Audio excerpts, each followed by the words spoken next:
Yeah, I don't think Mother knew about this.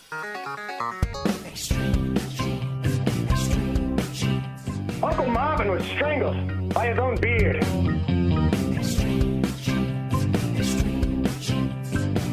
Yeah, you never saw it coming.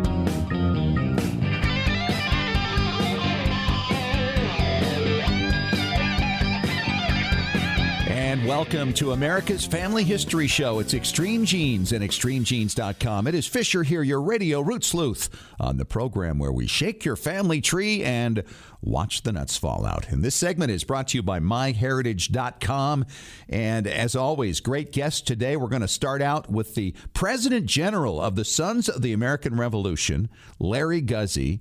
And, you know, I always had this idea in my mind that people who were in the SAR or the Daughters of the American Revolution, they had this lengthy revolutionary ancestry. Not the case for the President General of the SAR. We'll have him talk about that a little bit later on, find out what they're up to, how you might belong to it, how you might join. That's going to be fun. And after that, later on in the show, Carolyn Tolman is back from LegacyTree.com talking about a recent victory she had on behalf of a client. I mean, it involves a name change, differing birth dates and places, maybe a place in Italy where this person was born. And somehow, out of all that, they found the needle in a haystack and found this person overseas. They jumped the pond. It's going to be a great segment later in the show.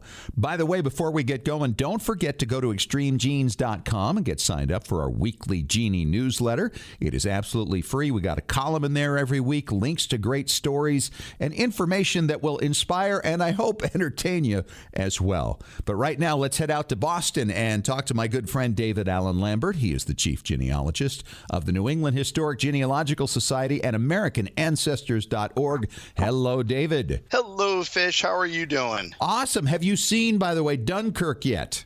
Not yet. I'm hoping to see it this weekend. Oh, good. You got to see this. Don't bring your wife, though. Okay. And I will tell you that the way it worked out, I went into this theater and I actually ran into two other couples that we knew. And everybody came out and talked about it.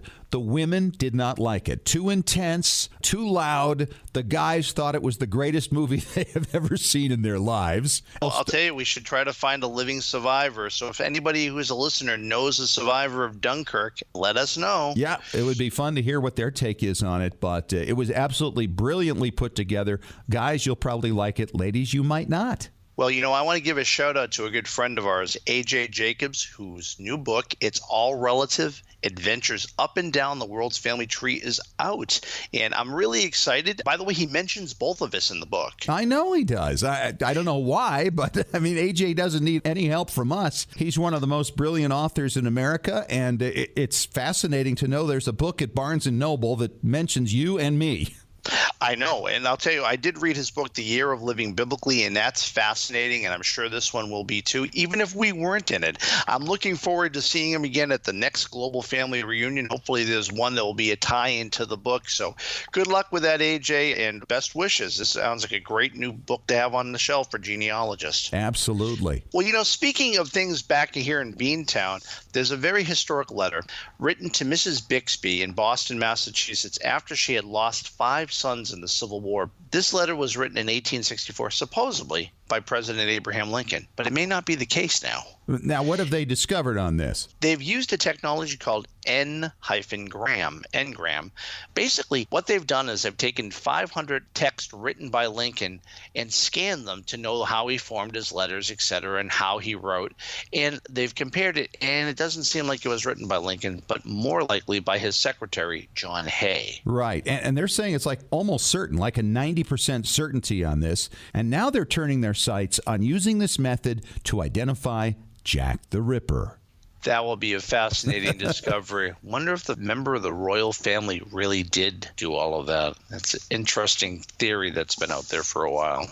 When you watch old movies and TV shows about revolutionary America or the colonists, they really didn't have as much of a Brit accent. So I'm sorry to all those British actors from now on who will not be hired by Hollywood to portray our ancestors, because it seems now that our ancestors probably had lost the English dialect generations before, maybe into the 17th century, when you mix together different accents and dialects from the different parts of England. England, it formed its own baby, if you will. It's the Sure. American language. Well, and they're saying it was because people couldn't understand each other, so they had to kind of find a way in between all these dialects, and that's how it worked. And what's interesting, David, is a few weeks ago, as you may recall, we had Heather Lind on the show, and she plays Anna Strong on the AMC revolutionary series Turn, Washington Spies, and we did a whole conversation about how they picked their accents, and it was really quite amusing, and I actually went and forwarded this article onto her to tell her they may not have had it right. Maybe perhaps the people from Boston and the people from New York got together and created the accent, which is in Connecticut. Right. Yeah, you might be right. And I am from Connecticut, and I don't sound like you, and I certainly don't sound like my friends in New York. But you can understand both of us, so you Right. are the translator. You may for be New York right. and Boston now. Yes. Serendipity in genealogy. I was informed by a good friend in the genealogy community about Genie Journey, GENI Journey.com. And this is my blogger spotlight for the week. This is a blog by Kate Porter. Both Kate and her daughter, Adria, are listeners of Extreme Genes. And I've Awesome. seen comments from her. And so I'm really excited about her post is the great-grandfather that never was. She's tracked down what happened to a runaway great-grandfather. The story is really engaging. In fact, it might be something that we should have as a story with her on Extreme Genes. Take a read and take a peek and see what you think of it. I will do that. And a shout out to our good friend Tom Perry, because Tom Perry, the Preservation Authority, will be the keynote speaker at the Preservation Roadshow in Worcester, Massachusetts on August 19th at the DCU Center. To attend this all-day conference at $65 per person, you get to meet Tom and hear him speak. And of course, if you're a listener and you're out this way, what a great way to introduce yourself to American ancestors and what we have to offer. And we're delighted to have Tom as our speaker. Well, that's all I have from Beantown this week, my friend. I'll catch you next week, and I'll tell you about my blog post I'm going to write this weekend. All right. Take care, David. Thanks so much. And coming up next in 3 minutes, we're going to talk to the President General of the Sons of the American Revolution. What are they doing? What can they do for you? Why would you want to join? How would you do it? You're going to find out. Coming up next on Extreme Genes, America's Family History Show.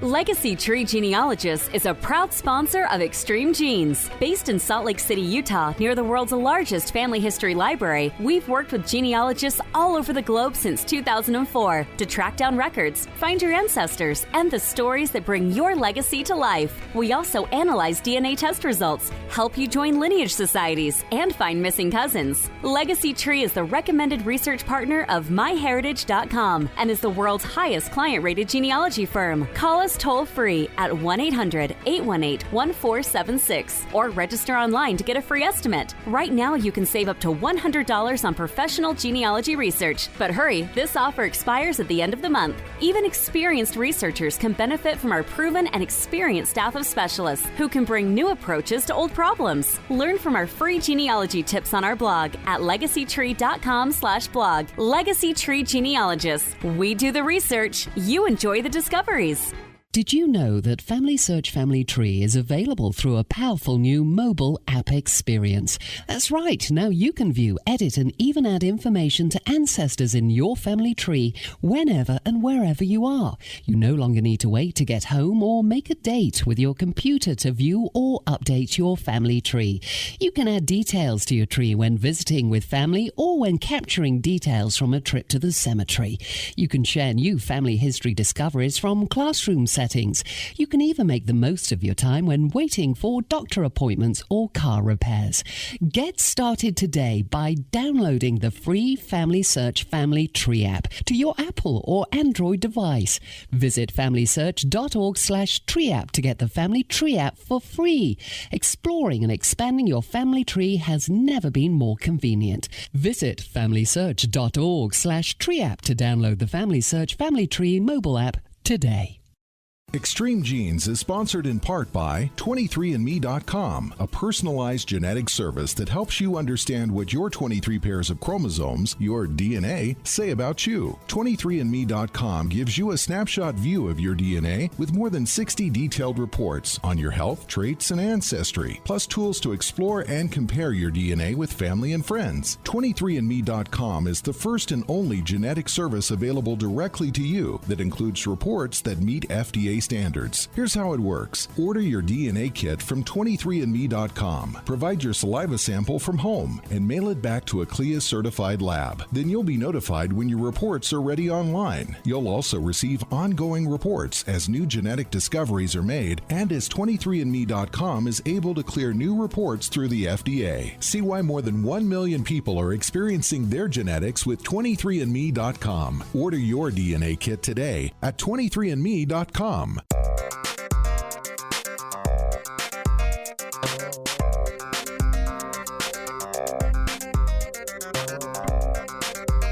And welcome back to America's Family History Show, Extreme Genes and ExtremeGenes.com. It is Fisher here, your Radio Root Sleuth. And this segment is brought to you by LegacyTree.com. And it was a few years ago where I finally made the decision it was time for me to join the Sons of the American Revolution. And it's not necessarily because I wanted to attend a lot of meetings or hang out with a lot of people, but in my case, it was because I wanted an independent set of eyes to look over my research back to one of my revolutionary ancestors and to prove those links so that my kids, my grandkids, and all those down the line would have the opportunity to know that it's been legitimized, it's been authenticated, it's all good. And if they would like to join these organizations, the DAR or the SAR, they can do it through this particular line. And I'm honored to have on the line with me right now the President General of the Sons of the American Revolution, the SAR, Larry Guzzi. He's a St. Louis native, lives in Marietta, Georgia. You're on the road, actually in my wife's hometown in Crawfordsville, Indiana right now. How you doing, Larry? I'm doing perfect. You sound perfect. What are you doing? What's the road trip about? Family. We're going to visit family in Chicago and Milwaukee. We're stopping in your wife's hometown of Crawfordsville to visit a friend of my wife's she hasn't seen since she was 12 years old. How fun is that? That's awesome. How did you get started in SAR?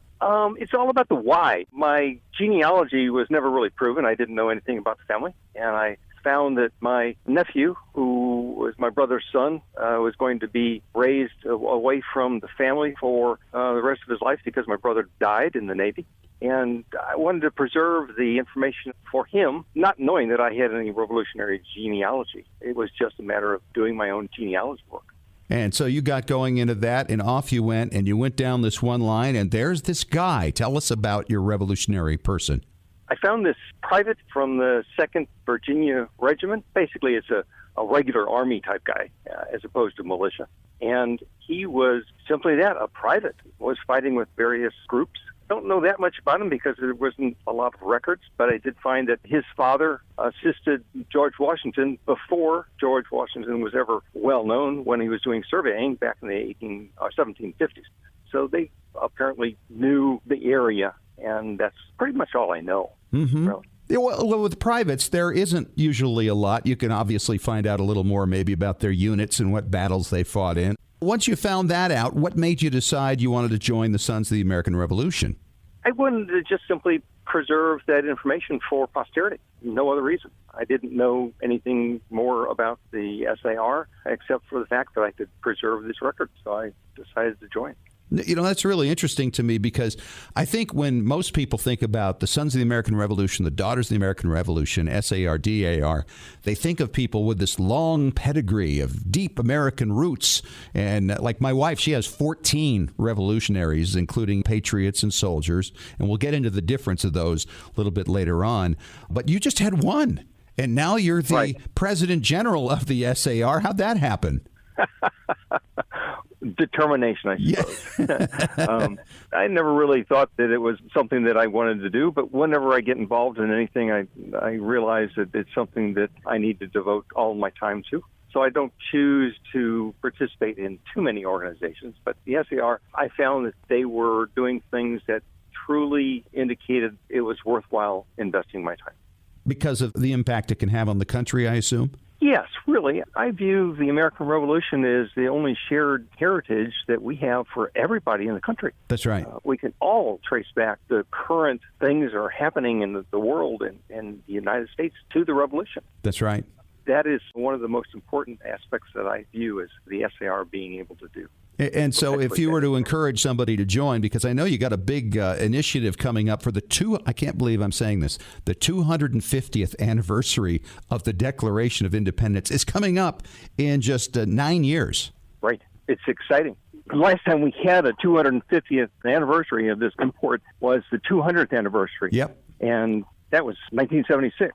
Yes. All will remember being there, and it's just exciting to be able to do that. I made a proposal to our Congress and challenged everybody to reach 64,000 members by the 250th anniversary of the Declaration. Wow. Now, how many do you have now? Well, about 35,000. Okay, so you're looking to double, basically, in the next 9 years. Basically, we're looking to double, yes. Okay. And so what is the strategy to accomplish that? And what's the bait, really? What would people get out of that? They would get satisfaction of being involved with people who of like mind. They would be involved in disseminating patriotism, teaching people what it's all about. The 4th of July is everybody jumps on the bandwagon and says, this is fabulous.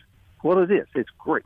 And the 250th anniversary is going to be the biggest we have in the last 50 years. Yeah, so that's right. It's an exciting time to be involved. I was pretty young when the 200th came around, but I remember it well. It was a big deal. And this is like, I'd say a decade's worth of 4th of July's on steroids. When we get to the 250th, it's going to be a lot of fun. Well, let's talk about ancestors that can qualify somebody for getting into the SAR or the DAR. It is a process, obviously, for any of the lineage societies. I'm also a member of the Mayflower Descendants Association. And in each case now, I think the standards for getting in are a lot higher because they want to make sure that the lines are correct. And now I think the organizations are taking that much more seriously than they did, say, back in the 1920s or 1930s when a lot of bad information got out. That's very true. The information that we try and preserve is documented information. So if you're trying to provide the heritage line, you need your birth certificates and marriage records of you and your parents and your grandparents. But it's a single line. So you really only need to provide the documentation for that one single line. That's not really that hard. No, because it's only about, 6 to 7 to 8 generations, depending on where you are in your life.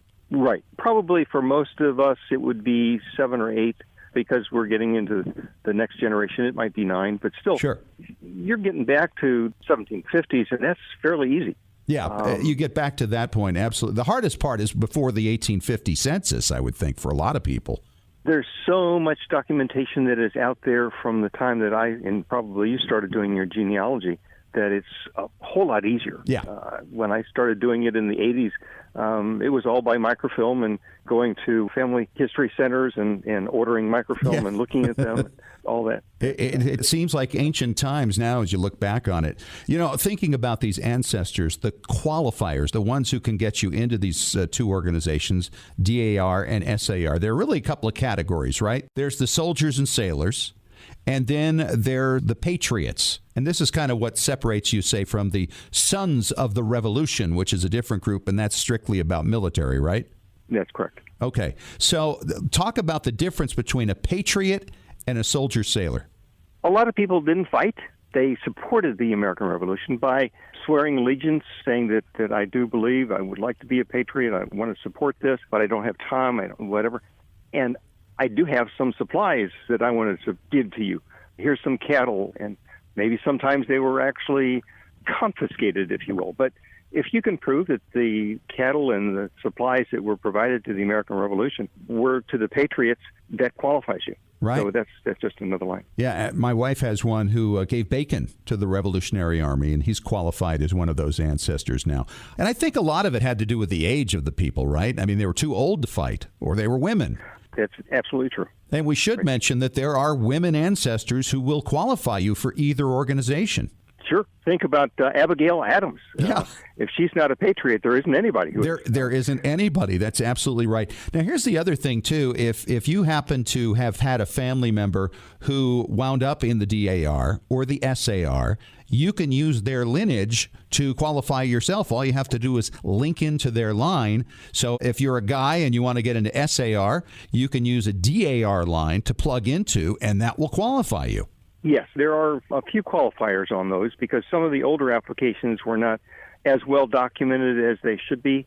Sometimes they said, well, my ancestor served and therefore it's okay, and they would accept that. But today you really have to have the proof.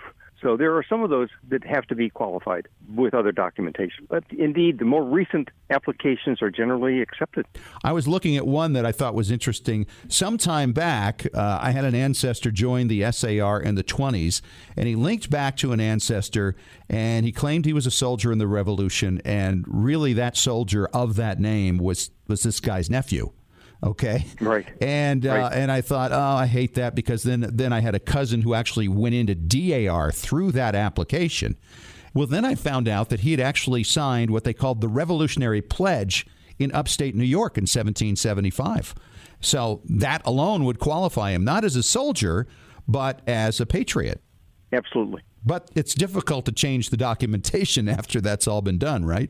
Right. We have lots of new research being produced, developed, and it makes it a whole lot easier to find that information. And qualifying those lists to make sure that they are approved lists are one of the things that our genealogist general and our genealogy committee do. They look at all these lists and say, is this really good? And if it is, they publish it and say, here, use this. Use this. Absolutely. All right, Larry, if somebody wants to join the SAR, tell them how to do it. Easiest way is to go to our website, sar.org. We have an online application system and a way to make contact and say, I'm interested, and they'll plug you into a local state society or a chapter, and they'll help you get going.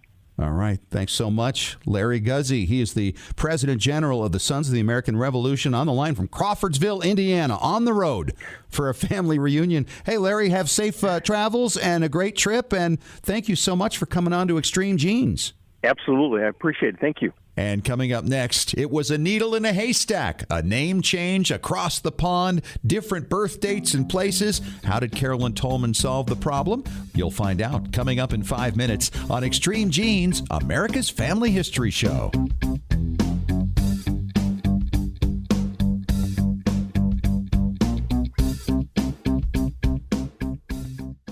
Scientific studies have proven that youth who know even a little bit about their family history perform better academically and have a greater sense of personal confidence and stability. Genealogy is its own incredible superpower that arms our children with super strength. But how do you get your child or grandchild interested in studying their family history? That kind of stuff is just for grandmas, right? Not anymore. ZapTheGrandmaGap.com leaps the generation gap in a single bound. Author Janet Hovorka provides you with useful and timely advice on helping the young people in your life become engaged in their own family history. Janet has an entire collection of books to inspire the young and the young at heart in fun, interactive ways. She also offers creative tips and advice on her blog and in her free weekly newsletter. Stop by ZapTheGrandmaGap.com today to sign up for Janet's free email newsletter with 52 weeks of easy tips, free downloads, and order your set of resource books and workbooks.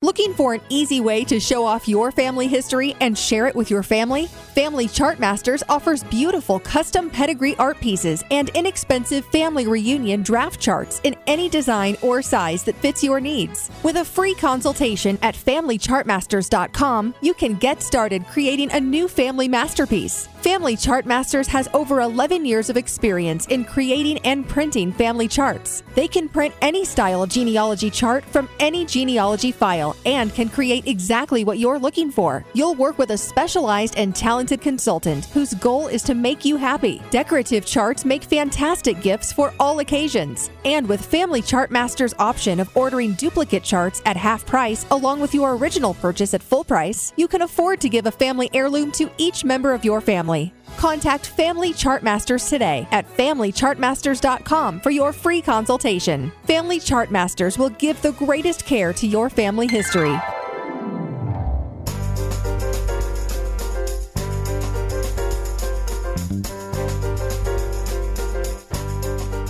And welcome back to America's Family History Show, Extreme Genes and ExtremeGenes.com. It is Fisher here, your radio root sleuth. And this segment is brought to you by FamilySearch.org. And always excited to have my friend Carolyn Tolman back in studio with me from LegacyTree.com. Hi, Carolyn. Hello, Scott. How are you? Good. Good to see you again. And we're talking about Italian research here. You did a little work on a client of yours. Yes. And really hit some pay dirt. I think these things are always fun, especially when there's a tale or two to be told in the midst of it. So let's talk about this. Is there DNA involved? There is. Is there a name change involved? There is. There's always that. And that's when it gets really interesting.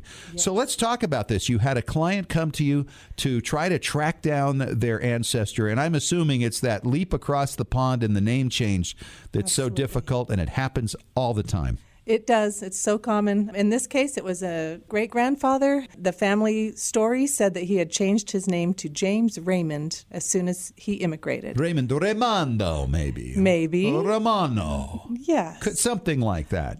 But you can't be sure. And so the key is to check the U.S. records, all the records that were made about him here in the U.S. Sure. To try to find the clues.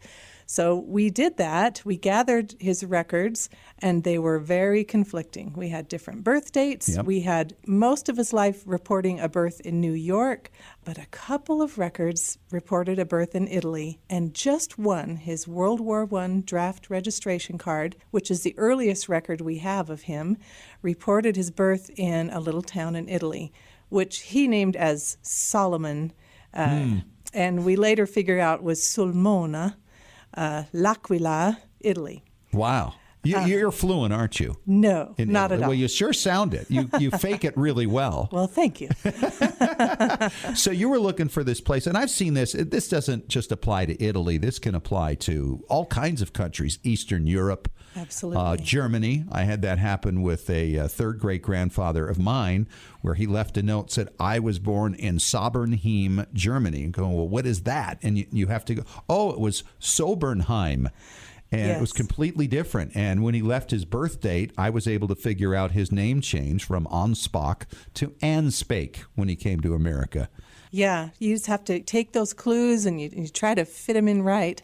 But because there was only one record that named that town, we weren't even entirely sure that was his record. Right. It could be something else similar, right, in another part of Italy? Yes. And later we found his World War II registration card, which mentioned he was missing an eye. We went back to his World War I card, and he was missing an eye. And that's when we realized it really was his record.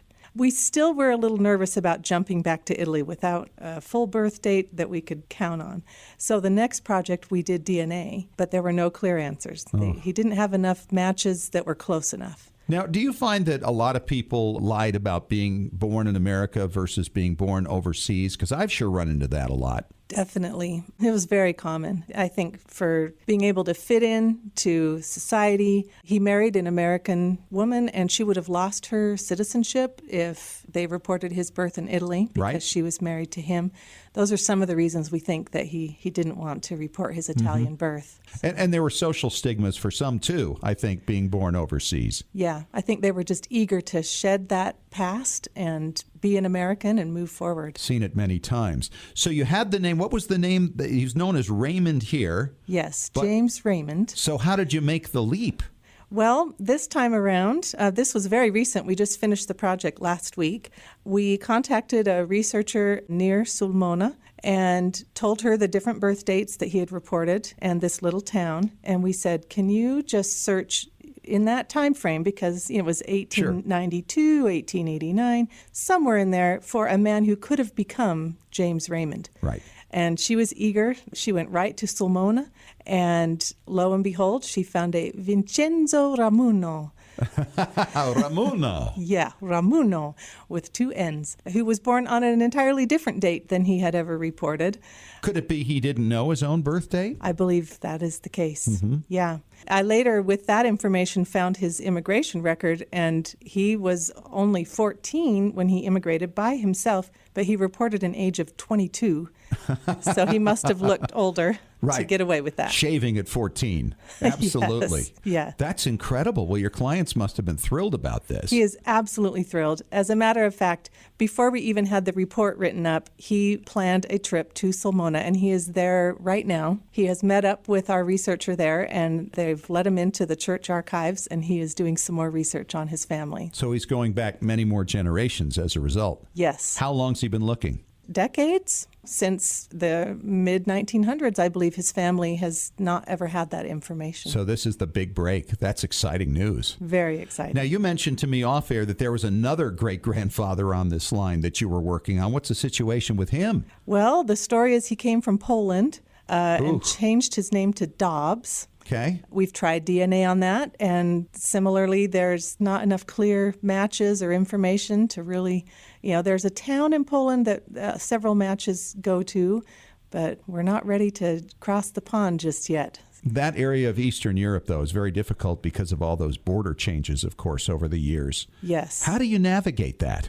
We have to use the U.S. records to try to find that town. And figure out where it is now, what country it's part of, what country it was back then. Mm-hmm. Yeah, there's several websites that will trace the names of the towns as they've gone from Poland to Russia to Germany. And it takes a lot of triangulating of information. Sure. Yeah. And ultimately you can do it, but it's really time consuming. It is. It takes time. This project has spanned 4 different projects to get to this point. Well, tell us about James Raymond now. We know he was Vincenzo Romuno. Yes. And he came to the United States. What year do you figure he came over? The immigration record was 1904. Okay. And he listed a sister. This was one of the reasons we knew it was him.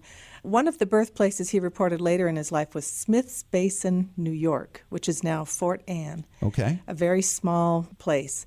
And in the immigration list, he said he was headed to Smith's Basin to visit his sister Maria. So we know that was his initial draw. And as soon as we found that, we had our researcher in Italy find the birth record of that sister. And she was 13, 14 years older than he was. Okay. She married and immigrated within a month and left. And so that confirmed that we were dealing with the right family. The name Maria. Even though it's very common, I think the bottom line is the absence of the name Maria on the family record back in Italy, that would have been a problem. Yes, if she weren't there, then it would have thrown into question that immigration record, for sure. But the fact that it is there is helpful. The only issue is it's so common. Still, it helps you to confirm. It does. The man she married, the last name was Micolo. We haven't had a lot of time to really pursue that, but I think in a future project we'll really focus on the first names and records that were close to the time of their immigration. Sure. So talk about James Raymond now, the Italian. Yes. What became of him? He came over at 14. He signed up, obviously, for the draft registration, as virtually all the men did in America in 1917 and 18. Yes. Did he wind up serving in World War I? Not that we know. The early records that we have of him was that he was an engineer, he was in construction, and he moved all over the place in New York. Every record we have of him, he's in a different town, from the border with Canada to the border with Vermont to western New York, until he got married and settled down in Syracuse. Great stuff. She's Carolyn Tolman from LegacyTree.com. Thanks for sharing this. Congrats on the breakthrough, and to the family you're working with. Thank you. We're so excited. And so is our stuff. client. And we appreciate him giving me permission to share this story. He's, I'm sure, having a wonderful experience there right now. I bet he is. I'd like to be with him myself. Me too. Thanks for coming, Carolyn. Thank you.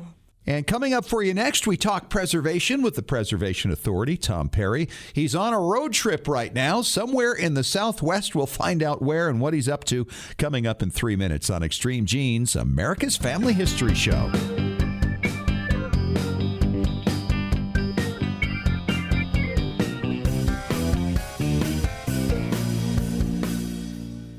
Well, Genies, my personal family history researcher who sends me new information day and night has sent me some incredible new records and newspaper stories lately. Hi, it's Fisher, and the name of that researcher, by the way, is myheritage.com. It's the hardest working service in genealogy, looking for records of your family 24 hours a day, 7 days a week. Yes, even while you're sleeping. How does it work? MyHeritage uses hundreds of algorithms to match your ancestors to over 5 billion records from around the world. world, and with 97% accuracy. That means no more wasting time figuring out whether or not a match really is a match. I hear from listeners all the time who are shocked with how much information is accurately found and then passed along.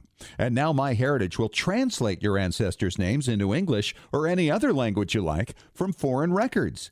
In fact, it works with over 40 languages. No one else does this. Whether you're a beginner or seasoned researcher, you need myheritage.com. Extreme Genes is sponsored in part by 23andme.com, a personalized genetic service that helps you understand what your 23 pairs of chromosomes, your DNA, say about you. 23andme.com gives you a snapshot view of your DNA with more than 60 detailed reports on your health, traits, and ancestry, plus tools to explore and compare your DNA with family and friends. 23andme.com is the first and only genetic service available directly to you that includes reports that meet FDA standards. Here's how it works. Order your DNA kit from 23andme.com. Provide your saliva sample from home and mail it back to a CLIA-certified lab. Then you'll be notified when your reports are ready online. You'll also receive ongoing reports as new genetic discoveries are made and as 23andme.com is able to clear new reports through the FDA. See why more than 1 million people are experiencing their genetics with 23andme.com. Order your DNA kit today at 23andme.com. Legacy Tree Genealogist is a proud sponsor of Extreme Genes. Based in Salt Lake City, Utah, near the world's largest family history library, we've worked with genealogists all over the globe since 2004 to track down records, find your ancestors, and the stories that bring your legacy to life. We also analyze DNA test results, help you join lineage societies, and find missing cousins. Legacy Tree is the recommended research partner of MyHeritage.com and is the world's highest client-rated genealogy firm. Call us toll-free at 1-800-818-1476 or register online to get a free estimate. Right now, you can save up to $100 on professional genealogy research. But hurry, this offer expires at the end of the month. Even experienced researchers can benefit from our proven and experienced staff of specialists who can bring new approaches to old problems. Learn from our free genealogy tips on our blog at legacytree.com/blog. Legacy Tree Genealogists. We do the research. You enjoy the discoveries.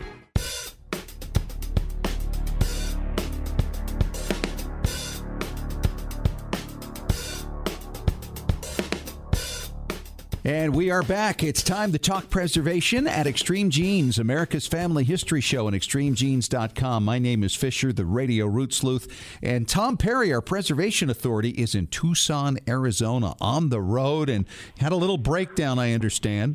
Oh, yeah. Talk about preservation. I mean, we were just outside of Flagstaff at about midnight, and our fuel pump went out. So we pulled over the side of the road. We were on US 89. And I just hope all of our listeners pay really close attention to this. When you see somebody broken down, especially there's a tow truck hooked up to them, give them room. One time, the tow truck driver had to dive away from the side of our car he was hooking up because nobody would give him any room, and there was like no traffic in the other lane, and it's so scary. So, I mean, preservation is real. We might not have made it if that semi would have hit us. Wow. So you're on a tour right now, Tom, and you're in Tucson for what event? Okay, we're in Tucson for the Home Video Studio Expo, and they're also having flight school down here, which we'll get into a little bit later. And then after this, we're going on to, as you mentioned last week, we're doing the New England Historic Genealogical Society at the DCU Center in Worcester, Massachusetts, which is going to be awesome. Then on August 25th through the 26th, we're looking at Louisville, Kentucky, August 30th through September 2nd in Pittsburgh, Pennsylvania. And then September is kind of a weird month. It's going to be bouncing all over the state of Utah. They have the state fair from September 7th to the 17th, where we'll have scanning parties where you can bring your photos in and we can scan them for you for free. And then we have, during the fair, we're going to be in Ogden, Utah, Weber State University doing a family history expo there.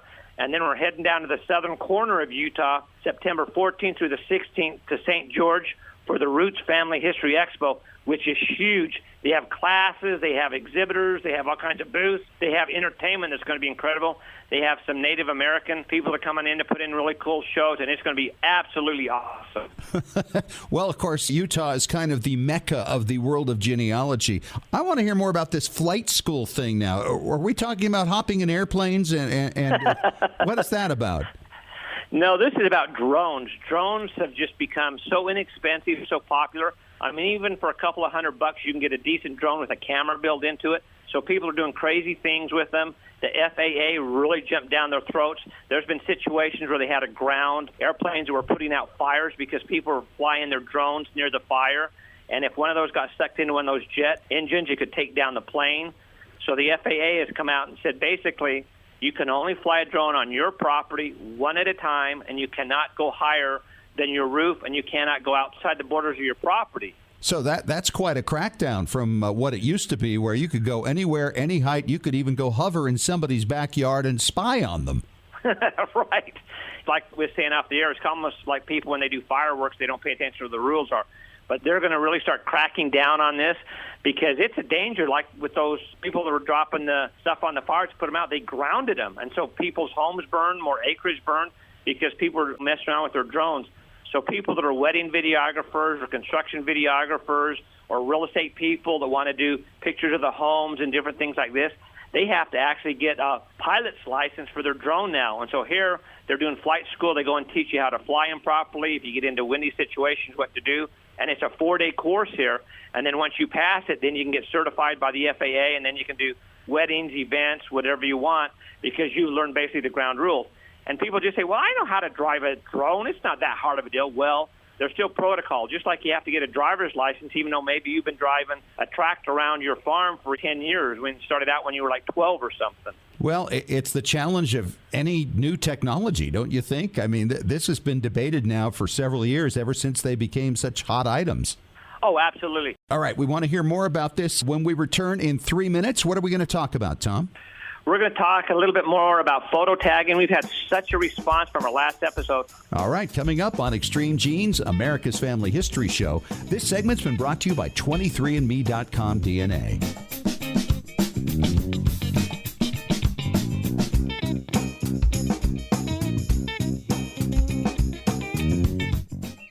Looking for an easy way to show off your family history and share it with your family? Family Chartmasters offers beautiful custom pedigree art pieces and inexpensive family reunion draft charts in any design or size that fits your needs. With a free consultation at FamilyChartmasters.com, you can get started creating a new family masterpiece. Family Chartmasters has over 11 years of experience in creating and printing family charts. They can print any style genealogy chart from any genealogy file and can create exactly what you're looking for. You'll work with a specialized and talented consultant whose goal is to make you happy. Decorative charts make fantastic gifts for all occasions. And with Family Chartmasters' option of ordering duplicate charts at half price along with your original purchase at full price, you can afford to give a family heirloom to each member of your family.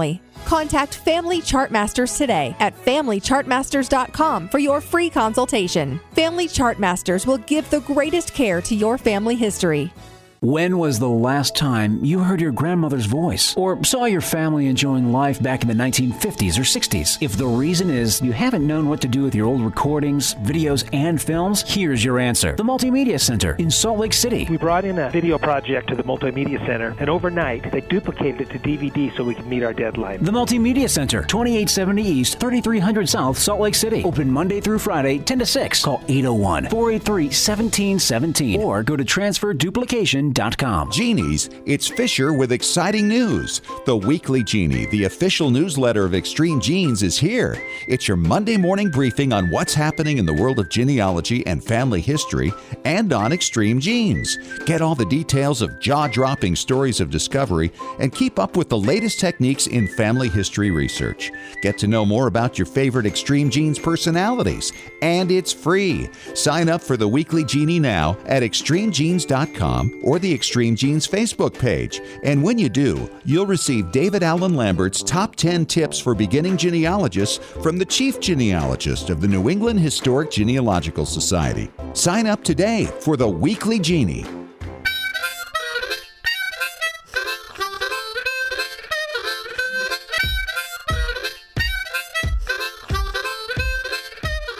And we're back. It's our final segment for this week on Extreme Genes, America's Family History Show, and ExtremeGenes.com. And you know, every week we devote a lot of time to preservation because that's such an important aspect to what we do to preserve your memories. Things we already have in our homes that we want to make sure last for generations. And that's why Tom Perry, our preservation authority, is with us each week. And Tom, we were just talking off air about tagging. And this is something I don't think we've ever gotten into in over 200 episodes. Right, and this does not mean painting the train that's parked behind your house on the railroad track. Right. This is a different kind of tagging. Different type of tagging, yes. Right, so you have photos like we talked about a few weeks ago about this lady. They had this photo with hundreds of people in it, and of course she knew who a couple of them were, but luckily she found a key for it. And so she knows who everybody is. So there's some software which you can find a link on transferduplication.com that's called Heritage Collector. And what you do is you go in and make a little box or an oval or whatever you want over the person, and then whenever you run the mouse over it, their name will pop up. And so what I'm going to do is, we've had so much interest in this, is I'm going to put a Twitter link where you can go to a YouTube video and watch exactly how it's done, because it's really, really simple. And it's fun to do, and it just makes it so cool. We've had so much interest in it. In fact, down here in Tucson, I've been showing it off to some of the other people that have the transfer and duplication centers across the country, and they are excited about it because this is something people have always asked for at their studios, and now they're going to be able to do it. Because even though you may know all the people in this photo, your great-grandkids probably going to have no idea, but then when they can go over and say, oh, that's my great-grandmother, or this is Aunt Sophie, or whoever it happens to be, it makes a photo so much more interesting. And, you know, this is something we were first introduced to, 3 or 4 years ago with the man we call the mad scientist, Marlowe, who puts together this Heritage Collector software, and it's absolutely unbelievable stuff. And the thing that's neat about Marlowe's program is he has different modules, so you don't have to buy everything. You can buy just different pieces for just the things you want. You can do different things in Photoshop, but they're not dynamic. And what's so neat about that dynamic type of title is it's not taking up part of their clothing or the face. This lady that found this large picture, she wants to put it up on the internet and hope people come in. They do Google searches and type in their name, and here comes this great big picture, and oh, hey, you know, there's their grandfather or their aunt or whatever when they were really, really young. And so then other people are going to be able to download it. Where if she put names on all the pictures, you wouldn't be able to really see them clearly because they're so small. But this way, with tagging, you move the mouse around, see who the people are, or go look at the key like you did with that fireman photo you found. Yes. It says, hey, person one is this, this, this, and this. Right. It's really a modern way to do a key. In the old days, a key was a strip of maybe cardstock that would be in a large group photo that's framed, and it would list numbers, and then you would look at the number that might have been written in white ink or something on somebody's shoulder, and that would tell you the name of the individual. This is a 21st century version of that, and it's much cleaner. Oh, absolutely. You move the mouse, and the people's name just pop up. You know what, Tom? Let's give away one of these Heritage Collector software kits to one of our subscribers for the Weekly Genie newsletter. That would be awesome. All right. So by the end of August, if you are a subscriber to our Weekly Genie newsletter, it's absolutely free. Just go to ExtremeGenes.com or go to our Facebook page, and you can sign up there. And if you're one of our subscribers, at the end of the month, we will give away in a drawing one of these Heritage Collector software kits, because I think the tagging thing would be so much fun. You can do calendars, you can do books, you can do so many different things. It's just great. The only disadvantage to Marlowe's software is it's Windows only. He doesn't have a Mac version yet. All right, Tom, take it easy on the road. Make sure that vehicle keeps on rolling because you got a lot of places to go. We sure do, and the weather's been beautiful in Tucson. Take care. Have a great time, and we'll talk to you again next week. My pleasure. Wow, we covered a lot of ground this week. Thanks for joining us. If you missed any of the show, make sure you catch the podcast at ExtremeGenes.com, iTunes, iHeartRadio, TuneIn Radio. Yeah, we make it easy for you. By the way, we do have a free Extreme Genes app you can download from your phone store. And don't forget to sign up for our Weekly Genie newsletter. It's absolutely free. Sign up at ExtremeGenes.com and our Facebook page. Talk to you again next week. Thanks for joining us. And remember, as far as everyone knows, we're a nice, normal family.